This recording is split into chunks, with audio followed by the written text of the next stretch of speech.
الناس اي حد عايز يعمل فرنه يجي لشركه الطيبين، رقم 1 في مصر بعون الله. ما هو اللي بيميز شركه الطيبين اللي هي بتسلمك اللقمه قبل ما تسلمك العده. لا العيش يعني الله قبل ما أكبر. تحمل العده على الونش بتسلمك اللقمه. ناس تانية يقول لك شيل الفرن، حمل، جرب، عندك في مشاكل، قالوا ما فيش شبكه، غير متاح، مغلق. الكلام ده مش عندنا اصلا. انا مهما اقول واعيد في الفيديو، الشغل على الطبيعه حاجه تانية خالص. الحمد لله والفضل لله في مصنع الطيبين او شركه الطيبين موجود بضاعه حاضره، وكمان مش بتاخد البضاعه وبتمشي، لا ده بيتم تجربه الفرن او السير الخاص بيك وبيطلعوا لك الرغيف زي ما انت شايف. الحمد لله والفضل لله تم تسليم عده كامله للاستاذ محمود ابو شهد من القناطر محافظه القليوبيه. الاستاذ محمود استلم عده كامله مكونه من سير 3 متر، 50 طاوله، عجان 50 كيلو، زائد الخلطه والاستندات. في فيديو النهارده هنعمل لقاء مع الاستاذ محمود صاحب المعده اللي معانا، هنعرف فيه تجربته مع شركه الطيبين، وهنعرف في فيديو النهارده مواصفات الفرن اللي معانا. تابع معايا.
بسم الله الرحمن الرحيم. اللهم صل وسلم على سيدنا محمد. اهلا بكم في فيديو جديد على شركه الطيبين. الحمد لله والفضل لله تم تسليم عده كامله للاستاذ محمود من القناطر محافظه القليوبيه. السير اللي معانا مواصفاته كالتالي: اول حاجه الابو الخاص به ابو حديد حمايه استانلس. الحصيره الخاصه بالسير حصيره 70 سم ماركه النجمه. العزل الخاص بالسير عزل 10 سم من بدايه الشاسيه لنهايه الشاسيه. الشاسيه الخاص بالفرن شاسيه عرض 12 سم، سماكه 4 مللي. وكمان عندك ترابيزه للسحله، وكمان عندك فرش لتنظيف السير، وكمان عندك 4 ولعات عاديين بتشتغل على انبوبه الغاز العاديه، وعندك الموتور اتحاد اوروبي، والجروبوكس مصانع حربيه، وعندك كرسي البلي 209 ايطالي. ودلوقتي مع الاستاذ محمود ابو شهد من القناطر محافظه القليوبيه. اهلا بك يا استاذ محمود. اهلا وسهلا بك.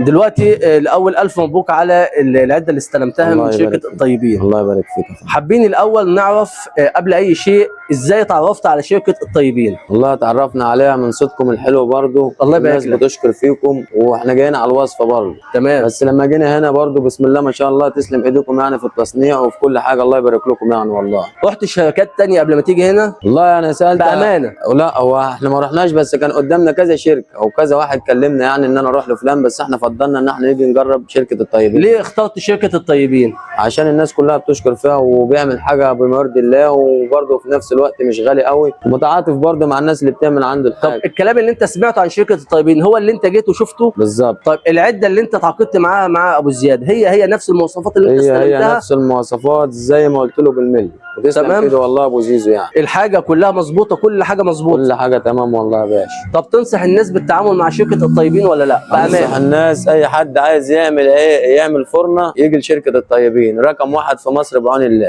ما هو اللي بيميز شركه الطيبين اللي هي بتسلمك اللقمه قبل ما تسلمك العده. لا العيش يعني الله قبل ما أكبر. تحمل العده على الونش بتسلمك اللقمه. ناس تانية يقول لك شيل الفرن، حمل، جرب، عندك في مشاكل، قالوا ما فيش شبكه، غير متاح، مغلق. الكلام ده مش عندنا، الكلام ده مش في شركه الطيبين. شركه الطيبين بتسلم لك اللقمه قبل ما تشيل العده توديها على الونش، بتسلم لك اللقمه. صاحب العده هو اللي بيجرب بنفسه، في الفيديو هتشوفه صاحب العده هو اللي بيجرب، هو اللي بيعجن، هو اللي بيجرب اللقمه بنفسه، بيطلع اللقمه، هو اللي هيقول لكم رايه في اللقمه اللي طلعت. لا والله بسم الله ما شاء الله، حسيرة 10 على 10 وسير 10 على 10 ولقمته بص تمام التمام والله العظيم. ربنا يجعلها لو في فتحة اي خير عليك. حاجه احنا معلش مش هنجامل يعني، تسلم ايديكم والله. ربنا يجعلها فتحة خير عليك حبيبي يا عبد رب. الله يبارك. وده كان فيديو النهارده. الفرن اللي معانا ده فرن الفئه الثانيه. طبعا زي ما احنا قلنا في فيديوهات قبل كده ان شركه الطيبين بتصنع جميع المواصفات اللي حضرتك بتحددها حسب المواصفات اللي تختارها وحسب راس المال اللي معاك. عايز فرن بمواصفات عاليه هاي كلاس موجود، عايز فرن بمواصفات عاديه موجود، كل الامكانيات. بس سواء فرن عادي او فرن هاي كلاس او فرن عالي بيتصنع بجوده واحده. ليه؟ لان دي حاجه اكل عيش، الراجل ده هياخدها عشان يشتغل، عشان ياكل بيها عيش. ده كان فيديو النهارده على مصنع الطيبين. اشوفكم في تسليمه جديده على شركه الطيبين. السلام عليكم ورحمه الله وبركاته.